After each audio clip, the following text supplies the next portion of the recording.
Welcome to Mock the Week. I'm Darragh O'Brien. The news this week. At the Labour Party conference, Tony Blair began by saying, "This time next year, I won't be your leader." But then realised that Gordon's speech was still on the auto cue. Even before Blair's speech ended, most Labour MPs were out of their seats, which is good practice for the next election. Blair's farewell speech gives him 9 months to prepare for life after Number 10, and Sherry Blair 9 months to cram as much Downing Street cutlery into a suitcase as she possibly can. Blair's speech was 20 minutes longer than Gordon Brown's, but longer isn't necessarily better, as John Prescott tried to convince his secretary. Reports circulate this week that Osama bin Laden may actually be dead. He was supposed to have died due to lack of treatment and the primitive conditions he was living under in a corridor of an NHS hospital somewhere in the West Midlands. Following reports of bin Laden's death, Al-Qaeda have requested no flowers, but had asked instead for donations to pay for an air ambulance to be crashed into the nearest American army base. In a statement to Al Jazeera, a distraught Al-Qaeda lieutenant said, "That's terrible news. First Steve Irwin, and now this." This week we learned that Prince Charles is so fussy about the runniness of his boiled eggs at breakfast that he has 7 of them standing by. That's almost as demanding as Prince Edward, who insists on starting every day with 7 freshly buttered soldiers.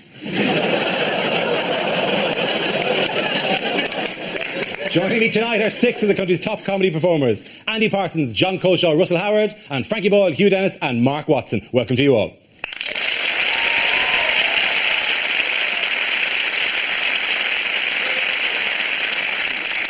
Our first round is called Headliners. I show the teams a recent photo along with the initial letters of a newspaper headline. Here's a picture of Mr. and Mrs. Blair. So what does CTAL stand for? Is it Cherie's Trap a Liability? Is it Clinton threesome? Oh, lovely. Is it Cherie's teeth are landmarks? Her whole mouth has been listed and declared a national park. Is it Cherie and Tony advertise Lillettes? I can sweat all through my speech, but I'm fresh and dry and confident down under. Crap tie and lawyer. From left to right. Is it Cherie tackles a liar? That close to satire. He's veering away violently at the end. It's just a review of Cherie, crap tits, arse lacklustre. Sherry tries anal lube. I don't really see how you get that from that picture, though. Quite a different photo. Yeah, I'm looking at someone I saw on YouTube the other day. She's going like that. They could be looking and say, "Call that anal lube." I'm pretty sure it's anal lube anyway. Yeah. I noticed, though, that Tony Blair's taken one look at her face and he's taken his wedding ring off. Have you noticed that? Hasn't even bothered at all, there, is he? You think Tony thinks he's back in the market? No. I think his wedding ring came off when he was using the anal lube. The anal lube might not make the cut. And therefore, it always has in my case. Riffing about the anal lube, adding a few crazy whimsical details to the anal lube, might all be effort in vain in the long run. We're not absolutely. Well, we'll enjoy ourselves in the studio with the anal lube. The people at home will get none of the benefit of the anal lube. I'm not sure this that's show his is hand, entirely anyway. anal lube free. Actually, is it properly, Cherie, that's a lie, isn't it? It's very good. You're absolutely right. This is. Can you say that again now? Yeah. No mention of anal lube anywhere near. I think it might be Cherie, that's anal lube.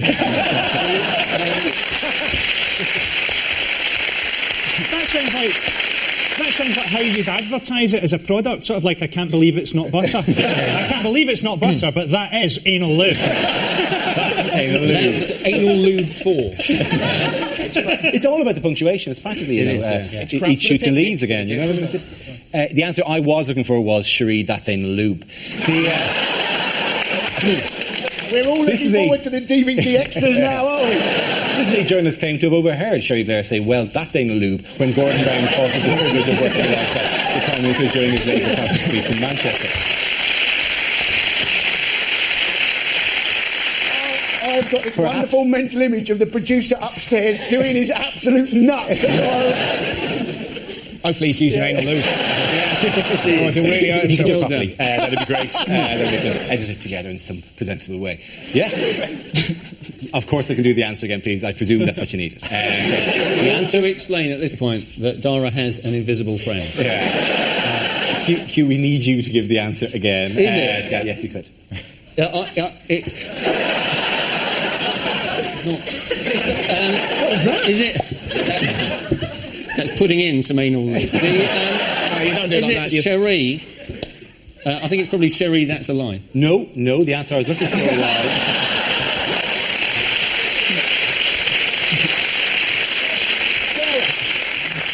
I think I've got the answer. I think it Is it Cherie, that's a lie? Absolutely right. Very good.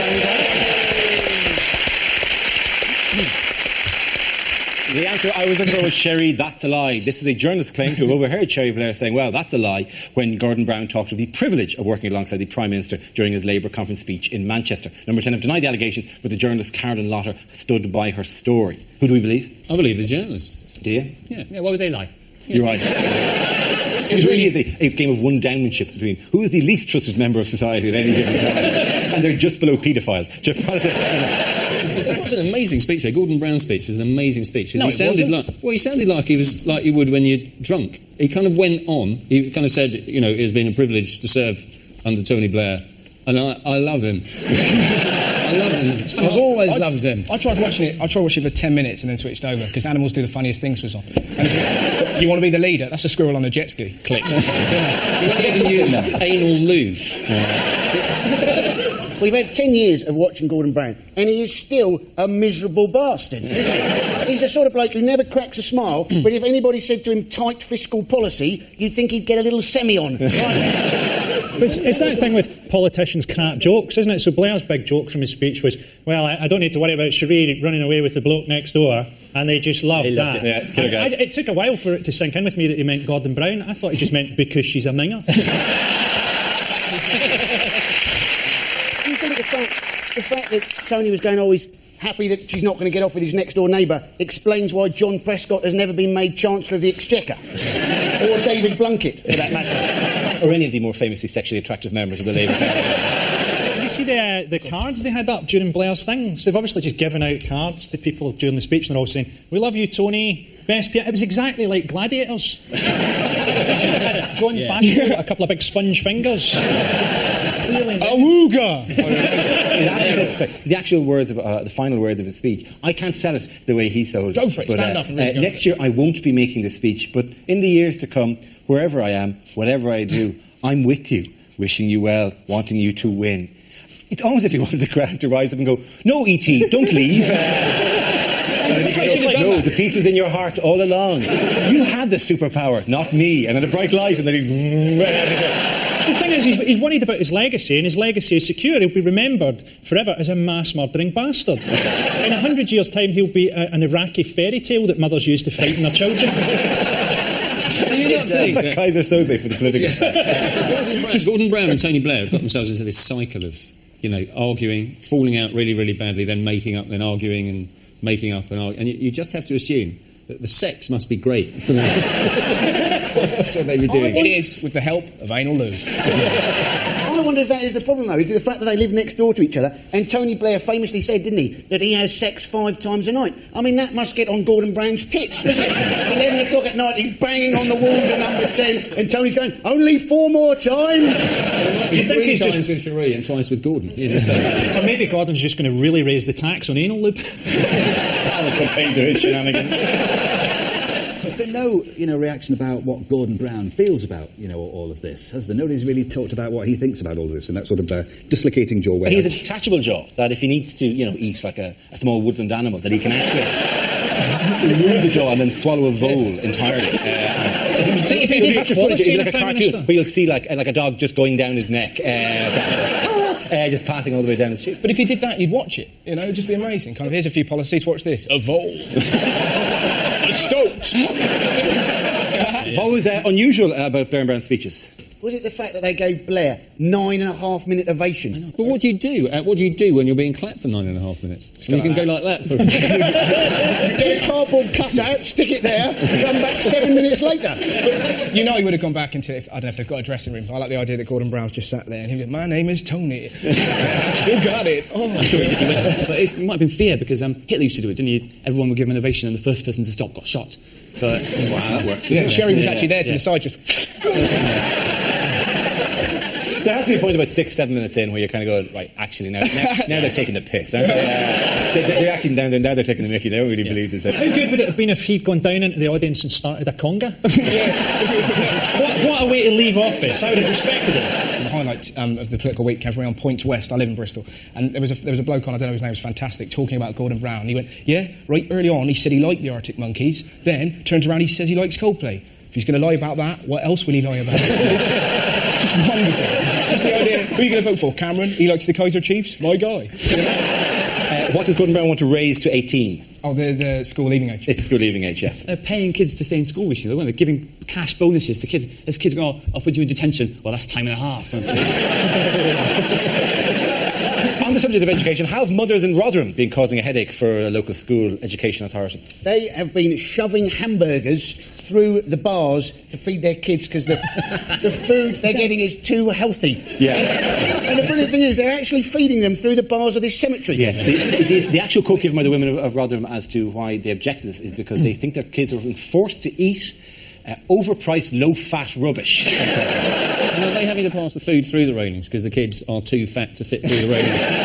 Just even their fingers. They actually had the pictures they showed of the women were happy to be photographed doing this. They thought this was like a human rights issue of some description. So they photographed them, but the children, to protect their privacy, were digitised in all the photographs. Just 3 big fat pixels where their face used to be, and stuffing a burger into their mouth. I know a woman who breastfed one of her children until he was 5, and she used to turn up when he was in primary 1 and put her breast through the railings for his lunch. I was there every day at 12 o'clock. Was it the whole breast, or being Scotland, was it just a very, very cold nipple? It must have started off that little story when one kid must have come home and just, you're right, they're going to be cucumber. What? And then they must have got to rang up the other, have you heard this? Avocado. Fuck me, shitless. Let's make some burgers and show them what's what. They don't make the burgers. They take orders during Little Break, or whatever you call it here. And then they take money and a list to a chip shop called Chubby's. Is that right? And they bring the food back, walk through the graveyard where the hands are reaching out. Like some sort of hideous kind of prison situation where they're grasping for the food and they go out and they fling the burgers in. The kids tear violently at each other, trying to get at the food, tearing scraps off each other together. There was a quote. I have made that picture more evocative. Yeah. Incidentally, I don't think we do call it Little Break, but I'm very pleased to know that in Ireland we call it Little Break. Some stage there was Little Break. Big Break? Big Break was after Little Break. We would call lunchtime. Yeah. Everyone plays snooker. Yeah.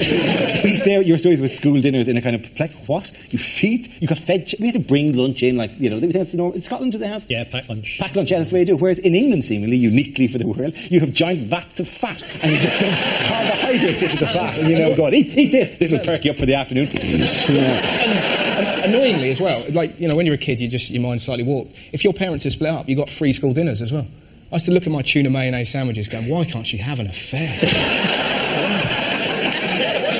Again, like, you know, the same way you really wanted a broken arm because you got loads of action from, not action, but attention from especially if it's that arm as well, you know, you kind of, you know, there's enough. Do you know what you'd need in that situation? What's that? You'd need anal lube.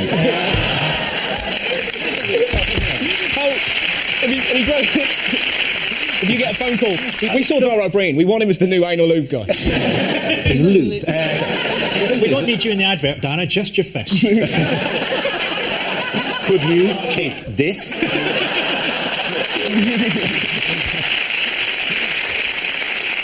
There's loads of these. Yeah. Think once, think twice, think... Anyway, you can't touch this, but with anal lube...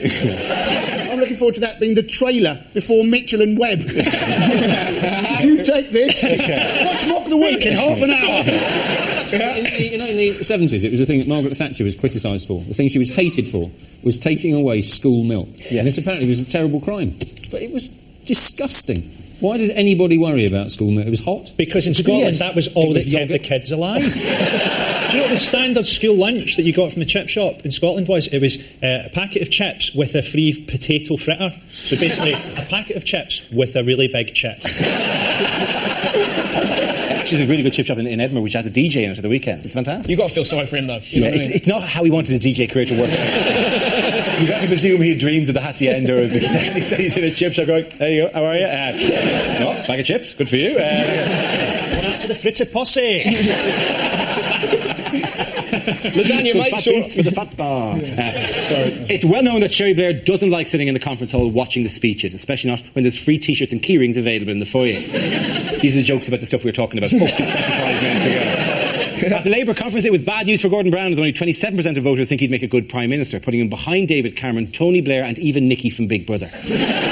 Tony Blair said in his speech to the conference, "Courage is our friend, caution is our enemy," before handing over to his Chancellor, Caution Brown. Brother of Foxy. Ex-President Clinton attended this year's conference. He was spoken to the executive suite, although we've no idea where he spent the night. The winners at the end of that round were clearly not the fucking jokes, so we can dub that laugh onto them. We're just doing another gag with anal lube. This is something that never includes the bits where my will to live disappears when I just boy, that was poxy. Let's move on. Ladies and gentlemen, at the end of that round, I think the winners were Russell, John and Andy.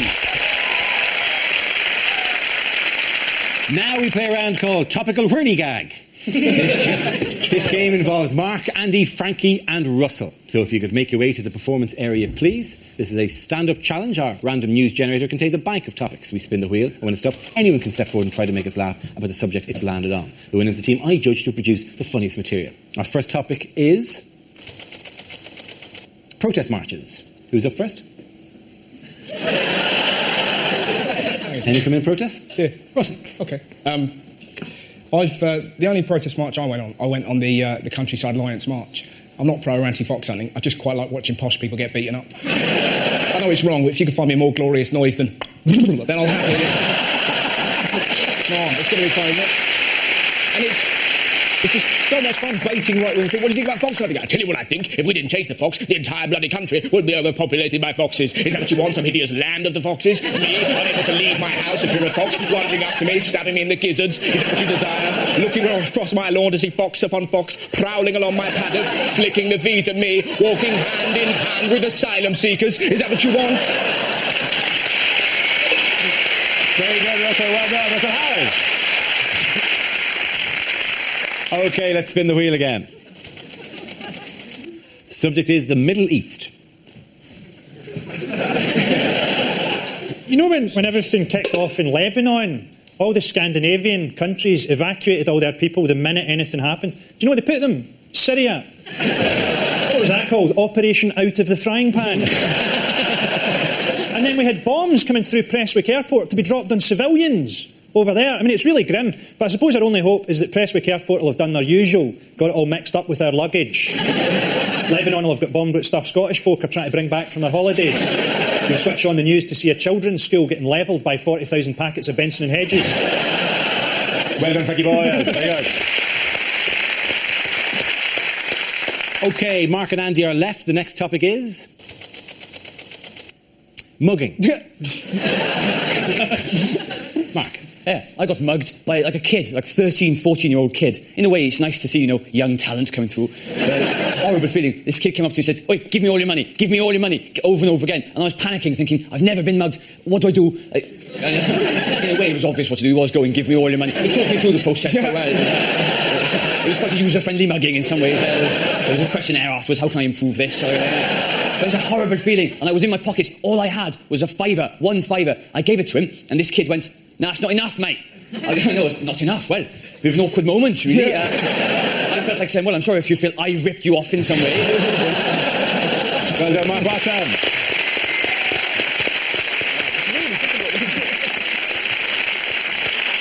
Yeah, I put it back in quite badly. Yeah. I imagine, am I right to say that we really don't want the giant cock look on the...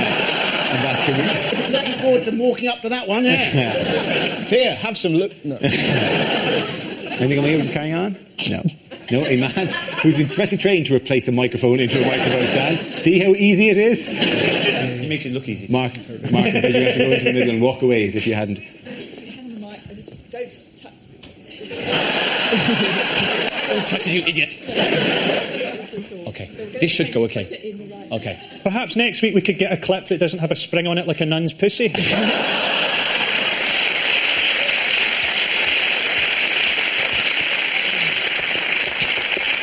One more topic is left to Andy. This is the topic. It's transport. Away you go. We have had bus lanes, we have had cycle lanes, we have a new initiative, combined bus and cycle lanes. What a crap idea that is.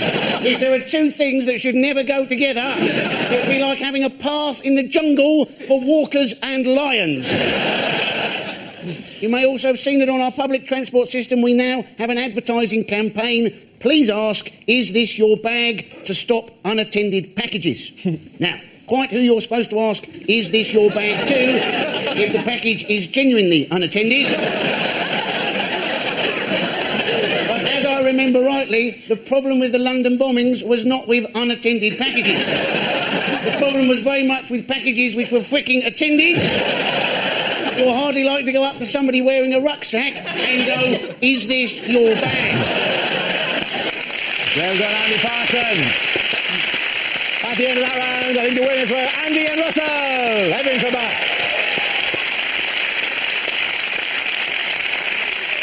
Our next round is called If This Is the Answer, What Is the Question? On the board are 6 categories. For each chosen category, I read out an answer and the players have to guess what the question might be. Mark, which category would you like? The environment. OK, environment it is. The answer is 3 billion. What is the question? How many pages in the new Harry Potter book? She won't stop writing, will she? She's banging away. Is it, what is the factor of Mick Hucknall's suntan lotion? Is it, how old is Ming Campbell in dog years? Is it, according to the Daily Mail, how many people are currently illegally in Britain? Is it how many people could Jesus feed with a KFC bucket?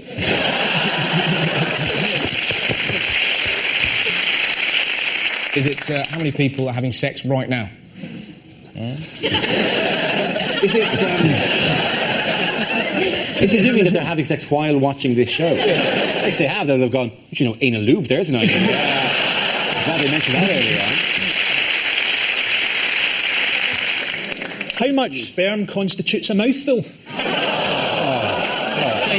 That's too far. There's a line in the sand, right? That should be your catchphrase in the anal lube ads. Oh, no, that's too far.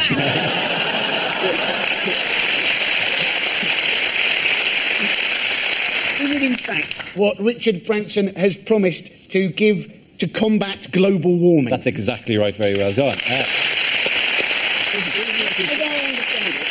Right, he said, oh, I'm going to give 3 billion to combat global warming. But in fact, he's giving the 3 billion, isn't he, to his own firm, Virgin Fuels. Right. So in fact, he's given no money to anybody else. He's given 3 billion to himself. Yes. There's going to be a large cheque handing over where he hands a giant cardboard cheque to himself. And he goes, well, I'm delighted to be involved. On behalf of everyone in Virgin Fuels, we'd like to thank you for this sake. No problem at all. Take it as much as you want. Oh, you're too kind. You're a lovely guy. Love the beer. No, you as well. I love your beer as well. But isn't it, why that sounds a little bit suspicious anyway, doesn't it? Because that's sort of what they did to Joan of Arc. She was essentially Virgin Fuel.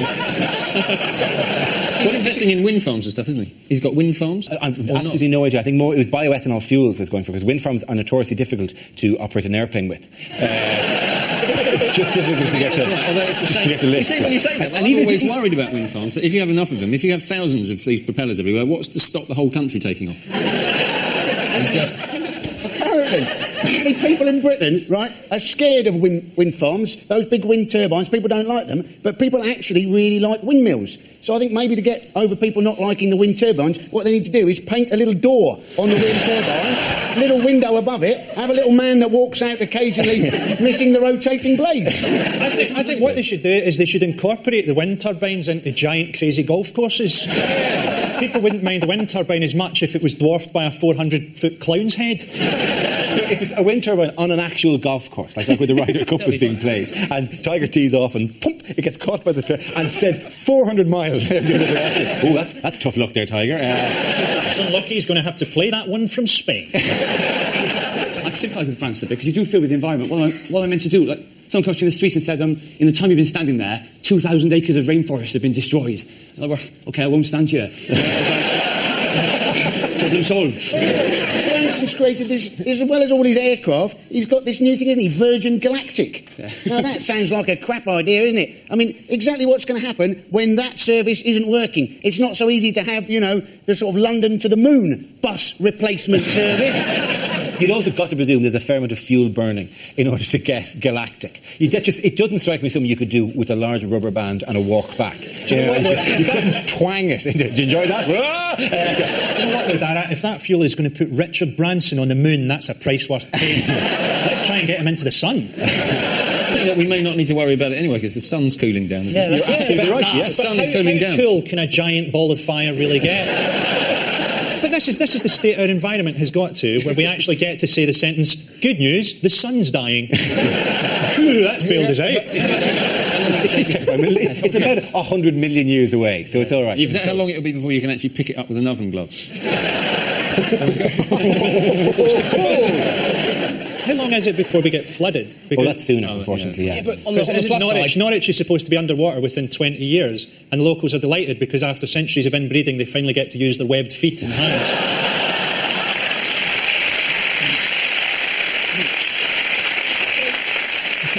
But now, because global warming, they're now finding blue sharks off Cornwall, aren't they? And they're basically one of the things that they're now going going on. Warmer, wouldn't you? I thought they were swearing. Fucking you want it? Yeah. Mawaf. Yeah, exactly. Ain't a loo. There have been 10,000 exotic animals sighted in the last 6 years in the UK. Is it because zoos are getting a bit better? It's actually no, because zoos are getting a little bit more lax. Animals are escaping from zoos as well. That GNU said he'd be back by 6. Fooled again! Is it because you've got mother gnu's trying to push food through the bars because they're not happy with the food that the zoo is feeding them? 10 crocodiles have been sighted in the UK in the last 6 years. 7 wolves, 4 eagles, 3 pandas have been spotted in the UK. 3 separate pandas. There's only 5 in the world. I know, yeah. Well, they're having a huge party here. 2 scorpions and 1 penguin. One lonely penguin wandering around. Certainly, the pandas are going to be a drunk person who's seen a Frisian cow. But it's the myth, isn't it, that you fly an airplane over them and they all lean back and forth. That's penguins now rather than pandas. What we talking about? Is that a myth? We're talking about penguins. It doesn't work. I've never heard it at all. I mean, no, honestly. Why don't I say it to you as if it's true and then he can scoff? Yeah. Okay. Apparently, if you fly over penguins, they used to do this in the Falklands. They'll watch the plane and then they'll fall back over as the plane goes overhead. I'd heard a different urban myth about that, which was that they did that when they got an erection. Really? Yeah, and he just pivoted them up and then and the little hands, but there's nothing they can do. You can't change the centre of gravity of a penguin very easily like that. And that's also why they can't get rid of the erection. Exactly.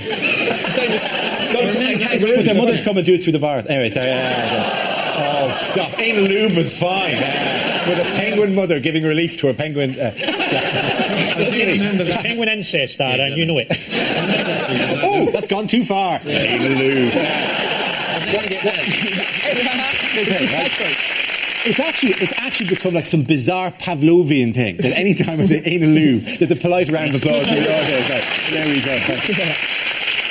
While we're briefly talking about the environment, what unusual step has the state of California taken in the battle against global warming? They're suing. Schwarzenegger is suing motor manufacturers for damage to the environment. And the motor manufacturers are suing Schwarzenegger for damage to the English language. It's not Schwarzenegger who's doing this. I was going to say he's quite rich because he destroyed half the rainforest in Predator. Yeah. So he certainly changed the tune. But the Americans, they love a bit of litigation, don't they? Oh, yeah. They can't go for a bit of... Because isn't the most famous one is the woman who actually sued McDonald's in America for... She got scalded by a coffee from McDonald's, right? And she was going, oh, well, how was I supposed to know it was hot? And the thing was, she actually won. So now they have to have sort of things on the cup, don't they? Warning, contents may be hot. You would bloody well hope so, wouldn't you? Going for a cup of tea, how would you like it? Oh, I'll have it cold, I'm about to pour it on my fucking head. Just to put this entirely in context, the woman in question, do you know where she had the cup of coffee when it spilt? No. It was between her legs as she drove out of the drive-through McDonald's. She popped it between her legs, accelerated it away, lid off, splashy splash. And then she sued them for that. If she'd been using anal lube... No, only I get the round of applause. I'm not even going to say it now. I'll keep it as a treat for later. That's another slogan from the campaign. Frankly, The worst thing is, if we don't get the anal lube stuff in, and that's not a thing, we have to. We don't have a show. Do we? My God, if we don't have anal lube, we don't have a show. It's going to be like the Werther's original for the new century. Me with my grandson on my lap. I was about your age when It's like Friends, isn't it? They have them like, they call them the sunbed episode or whatever. This is going to be the anal lube episode. One with the lube. Yeah. The question I was looking for is how much has Richard Branson committed to fighting global warming over the next 10 years? This is the news that after talking to Al Gore, the Virgin tycoon has promised to give all the profits from his airline and train company to combat global warming. It will amount to $3 billion or £1.6 billion. But isn't that ridiculous, given that his companies are the ones who are causing a lot of the global warming? That would be like Noel Edmonds pledging £3 million to combat shit telly. In that round, all the points go to Frankie, Hugh and Mark. Now we come to our final quickfire round called Scenes We'd Like to See. This is for everyone, so if you could make your way to the performance area, please. I call it ideas for scenarios we'd love to see, and the performers come in with their suggestions. Here we go. The first subject is ill-advised things to say in court. Fuck off, Your Honour. There is a precedent for this. I refer Your Honour to episode 10 of LA Law. How could she have seen my face? I was wearing a balaclava! So, to summarise, there's no evidence, but he does look a bit rapey. Your Honour, that wig looks really gay. The case for the prosecution is based on one compelling piece of evidence. The defendant is black. If stabbing a man makes me guilty, I'm guilty. I would like to present my own defence through the medium of dance.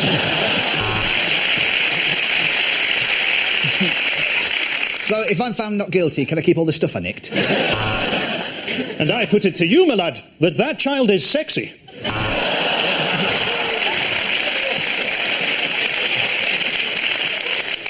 Oh, I could murder an Indian. Meal.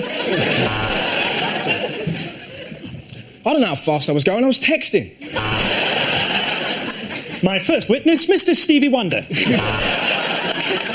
Oi, Wiggy! I've done your door! I was performing the Heimlich manoeuvre and it sort of turned into the wheelbarrow position. Will this take long? We're meeting a boat from Colombia at 9. There must be a perfectly simple explanation. I must have a long-lost twin who has identical sperm. And let me say this. Sentencing you will give me an overwhelming wave of sexual pleasure. Send him down. The next topic is things a sports commentator would never say. Like a lot of people watching this Olympics, I'm wondering why black people don't just take over the earth. So, somebody's prancing around with a ribbon. I cannot believe you can get an Olympic gold. Somebody shoot me in the fucking head. There's the bell, and the schoolgirls I've been spying on go back to their classrooms. Hang on, bowls is shit. I can't be the only person to wonder what it would be like to shag this gymnast. It's a fair point, though. They do want to know, does she take out the arse? So, with 3 furlongs to go in this Grand National, let's leave the leaders and go and watch the fallers being shot. That is... Oh, we've got a streaker. Mind you, he has got quite a cock on him. Oh, forehand, backhand, forehand. Don't you just love it when they grunt? Just reading through the names of this Chinese team is making me feel hungry. Ooh, I fucked him. And for those of you who missed them, here are next week's Italian football results. This woman isn't just a world-class curler, she's also a model. That's That's another darts player up to the hockey. What a fat fucker this one is. And not a gold medal, but a lead bullet for another Brazilian stepping off the track at the London Olympics. That's it, ladies and gentlemen. I'm going to give the points there to Frankie, Hugh and Mark. We're ready for everyone involved. Everyone sit down. That's the end of the show, ladies and gentlemen. This week's winners are Frankie Boyle, Hugh Dennis and Mark Watson. Commiserations to Andy Parsons, John Colshaw and Russell Howard. Thank you for watching. Good night.